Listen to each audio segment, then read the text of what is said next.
Kinain mo naman at binigyan mo pa nga si tropa. Ang dahilan niya, napag-usapan daw nila sa biology class na katulad lang daw ng nararamdaman mo kapag kumakain ng tsokolate. Ang nararamdaman mo kapag ikaw ay nai-inlove. Gusto mo na sanang batukan ang barkada mo pero baka naman talaga totoo. Meron naman kasing sinasabi ang science tungkol sa pag-ibig. Kaya kinain mo na lang ang tsokolate habang pina-explain mo pa ng todo ang nalalaman ng best friend mo. Tara, at pag-usapan natin paano nga ba nai-inlove ang tao ayon sa science. Bakit ba tayo nai-inlove sa iba at ano ba ang nangyayari sa katawan natin pag nai-inlove? Sabi nga ng matatanda, ang pag-ibig daw ay may pagka-misteryoso.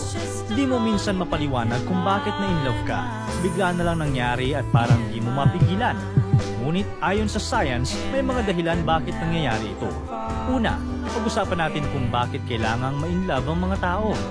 Ang isang tao ay pwede naman sigurong hindi ma-inlove, di ba?